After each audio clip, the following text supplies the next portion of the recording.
The day the music died. Today on a non-depressing episode of Misty and Ike. The day the music didn't die. It didn't die. It didn't. It went on. Yes. And people wrote songs about the day that the music didn't die. I'm Misty. And I'm Ike. For the next 15 minutes, we're going to debate pop culture. My background's in music. My background's in film. I know the topics beforehand. And I don't. We check the internet for the facts. And ruin it with opinions. From pop rocks in your lunchbox. To Happy Meal toys and swatch clocks. Bye, bye, Miss American Pie. I drove my Chevy to the levee, but the levee was dry. Good old boys were drinking whiskey and rye. Singing, this'll be the day that I die. This'll be the day that I die. One more time like Clint Eastwood. Bye, bye, Miss American Pie. Go ahead, punk. All right. Okay. The day the music died. Yeah. Here it is. So, on this day in history. On this day. In 1959. February 3rd, 1959. How many years ago was that, math? I can't math. Okay. It's the day that the music died. And that refers to the day that Buddy Holly, Richie Valens, and the Big Bopper were killed in a plane crash in Iowa. It was 62 years ago. 62 years ago. Yep. Also, the pilot died as well. Yeah, I know his name. Roger Peterson. That's right.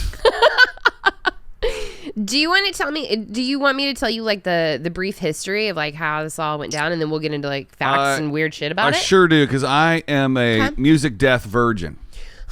Okay. Mm-hmm. So, Buddy Holly had stopped performing with the Crickets and had gone back out on tour because he needed some cash. His manager had stole a bunch of money from him.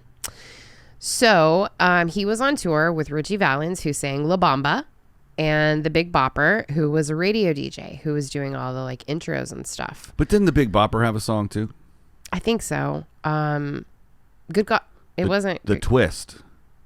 Come on, so. babe.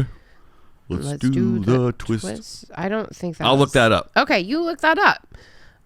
So they were on this tour. It had a name. Hold on. Let me see if I can find it really quickly. What the name of the tour was. While you're looking that up, he had... it was like the Winter Spectacular Tour or something like that. The Winter Dance Party. Yeah. Okay. His famous song was Chantilly That's Lace what it was. with and the pretty face. And a ponytail. All around her nails. And there's something... Wiggle and a walk and a giggle and a talk. Yep. Make the world go round, round, round, round. Yep. Wow. I didn't know I was that good at that. And this Johnny B. Good. Johnny B. Good. Johnny B. Good was the Big Bopper? I don't believe that's correct. That's what it says right here. I don't know about that. Anyways. Tell me more. Really? Johnny B. Good? That's what it says. Judas Priest covered it. That's not a thing that I don't. It's under the Big Bopper / songs. Chuck Berry sang Johnny B. Good. Well, he covered it. Okay, covered. That makes more sense. Or maybe Lorraine. No. Chuck Berry wrote Johnny B. Good. That's what he was famous for. Well, it also says he wrote Ticket to Ride, so I don't believe the internet anymore. Ticket to Ride by the Beatles? Yeah. I'm so confused right now. Okay, so anyways, they were doing this tour in the Midwest, and it was exceptionally cold. It was the winter time, obviously, February. Because it was what state? Iowa. Oh. It was Clear Lake, Iowa, is where they were playing. They played at a place called the Surf Ballroom. Wow. If you have been on any kind of a van and trailer tour, you've played the Surf Ballroom. And that's a low-key brag right there. So everybody was getting really sick because it was so cold, and they were tour busing. Only tour buses back then didn't look like they do now. They were sit-up buses that you would put 48 people on a bus and drive in the middle of the night, freezing, no heat, blah, blah, blah. They weren't those custom luxury liners that you're accustomed to.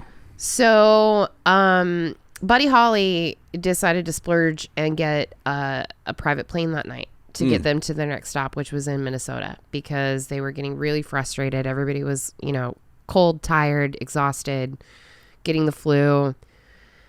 And so it ended up being Buddy Holly, Richie Valens, and the Big Bopper that got on the plane. And I think that they were only in the air for like 15 minutes. Ooh. They were not very, very soon after takeoff. Yeah. It was super late at night, really crappy wintry conditions. The pilot lost control of the plane and crashed into a cornfield and killed all 4 people on board. And since then, there have been like tons of references to this. Obviously, Don McLean wrote the song American Pie, which references the day the music died. Yep. It's been mentioned in movies, TV. That also there are monuments that are erected at the crash site. There's a memorial concert that happens every year that's at the Surf Ballroom, which is where they played their last performance. Do you know how old they all were? They were young. Dude. They were real young. Holly was 22, Richardson 28, and Valens was super young. 17. Yeah. That, I mean, to have a hit on the radio back then, that early, right? He was like the Justin Bieber of the 50s. Completely, and he was Latin. Richie Valens. Yeah. I mean, La Bamba. Like to have a hit of that sort in that era, that's a big deal. A really big deal. I've actually been to the Buddy Holly Museum in Texas. I can't remember exactly where it's at. I have a picture of me standing outside because instead of having a big sign that says the Buddy Holly Museum, it's a big giant pair of like Buddy Holly glasses, the black horn rim glasses. Yeah. It's super cool. Cool. Sorry, I got sidetracked for a little bit because as I'm scrolling through this, there's an ad that says the top 20 ad meter 2021 top Super Bowl ads with celebrities, and my Super Bowl ad from last year is like the main keyframe in the ad. That's exciting. Yeah, we'll talk more about that on Friday. We will. We're going to talk about Super Bowl on Friday. Mm-hmm. So tell me some weird stuff that you found out about it. Well, I kind of got a little self-involved here on this little search. But so you didn't. Okay. Well, do you want me to tell you some weird stuff? Yeah, I'm not. Here's the thing. I'm not finding anything that you're not already like 2 steps ahead of me on. Like I just got to the ballroom. Right. And Surf Ballroom. There's something about the legacy here. The legacy? Celebration and legacy. Okay.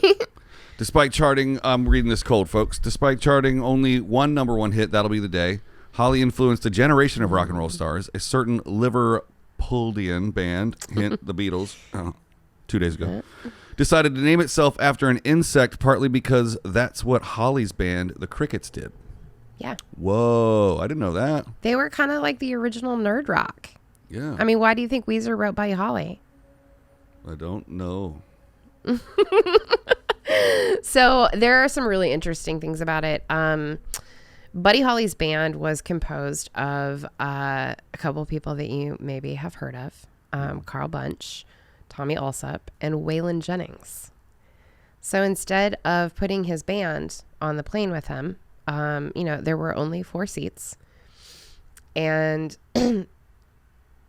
this is really like, this is one of those things that'll give you the chills. Yeah. So the Big Bopper was sick. He had the flu pretty badly. Mm-hmm. And Waylon Jennings said, why don't you take my seat so that you can get there quicker and you can get some rest? Wow. And so the Big Bopper got on the plane and didn't make it. And then we got Waylon Jennings. Yeah. He didn't die. And we got the Waylon Jennings as a solo artist, not a member of someone else's band. And all of the incredible music that Waylon Jennings made. Right. Lukenbach, Texas. Who else was supposed to be on the plane? Well, it gets kind of interesting because there's a couple of like weird scenarios. Richie Valens was really, really scared of flying. He didn't like it at all. Yeah, because sometimes the plane doesn't make it. I bet on the way down, he was like, I knew it. I knew I shouldn't have gotten in here. He asked Alsop, who was in the band, Tommy Alsop, if he could have his seat because he was so tired of riding on the bus and tired of being cold and just wanted to get there. And so Tommy Alsop gave up his seat to Richie Valens. Oh, man. Yeah. So the most widely like known version of the events is that the Big Bopper had the flu during the tour. He asked Waylon Jennings for a seat. When This is so terrible. When Buddy Holly heard that Waylon wasn't going to fly with him, he made a joke and said, "I hope your old bus freezes up." Ooh. Waylon's responded, "Well, I hope your old plane crashes." No. As a joke. Like, strictly as a joke. Can you imagine living with that for the rest of your life? He has often said that it has haunted him for the rest of his life. Wow. That's why you don't even joke around about that stuff. Unless it's Nicholas. And here's what's super interesting. So Valens, scared of flying, asked Tommy Allsop for a seat. The two agreed to do a coin toss. Why can't I? A coin toss, not a coin toss. A coin toss. Obviously. They tossed a coin to decide. And Richie Valens won. Quote unquote. Oh, yeah. He won. Bob Hale, who was a disc jockey from Mason City, Iowa, and was emceeing the event that night, was the one who flipped the coin in the ballroom side stage shortly before the musicians departed. Wow. Imagine being that guy. Dion. So Dion, I believe what was it? Dion and the Belmonts? I think so. Yeah. So they were also on the bill as well. And Dion had, I believe, asked possibly to join on the flight, but because it was Buddy Holly at that point, Richie Valens, the Big Bopper, those were all the seats, and nobody would give up their seat for Dion. Yeah, that's a tiny plane, man. Yeah. Seems like there'd be another seat though. Oh, no. Somebody was riding shotgun. Yeah. Whoa. Yeah. It was called a Bonanza, the plane. It's like a tiny, tiny plane. Bonanza plane.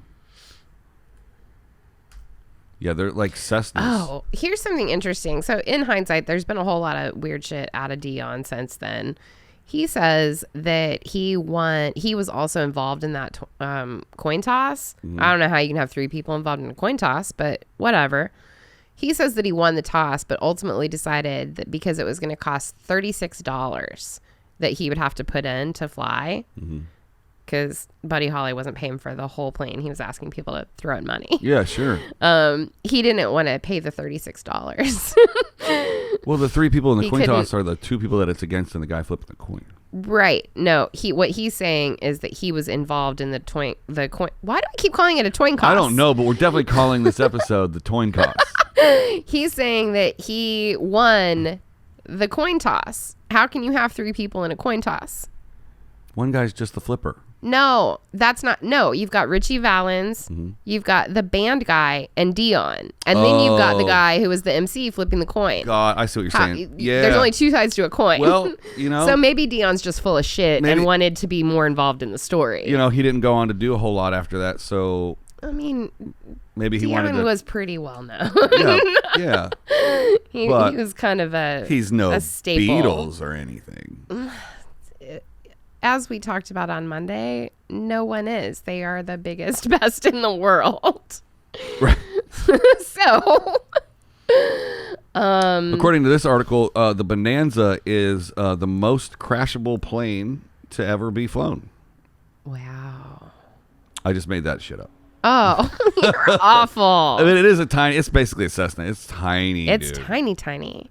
You want to know Most of these look like they could fit two more people, though. They have 4 windows. Yeah, but you have to also consider that luggage needs to go somewhere, or in their case, more than likely guitars. They're probably carrying instruments. Those should have ridden on the bus. If you're a Buddy Holly, you're taking your fucking guitar with you. That's you. It's part of your body. You're not just leaving it on the bus to slip and slide over the black ice. You're going to leave it all over a cornfield. Oh. So here's something really crazy. After all this happened, the Winter Dance Party Tour continued. What? 15-year-old Bobby V was given the task of filling in for Holly on the next performance.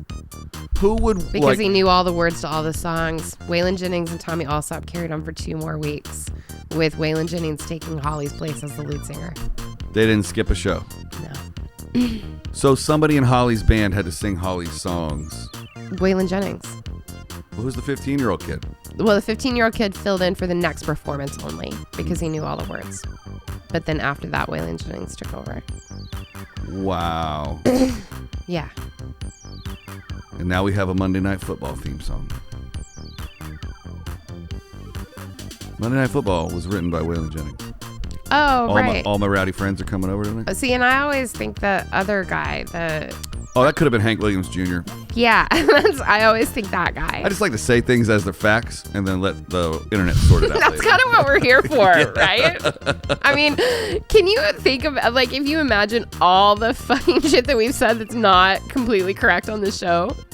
I mean, we check the internet for facts. And but like, ruin it with opinions. There are times, though, like we were watching our own episode earlier today, where I was like, there's no way Mr. Rogers and Arnold Palmer played golf together. Oh. Mr. Rogers isn't a golfer, and that's completely incorrect. They you were found friends. out later. They were super good friends, and they golfed together. That's a good shout right there for sure.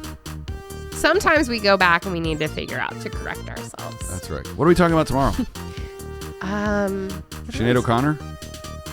Patty Hearst. Oh, Patty Hearst. Yeah. Dun, dun, dun. Stick around tomorrow for some Patty Hearst. And Stockholm Syndrome. Since it's not Friday, stay off those planes, folks. Seriously. Oh. Don't let the music die again. Maybe this song. Bye, everybody.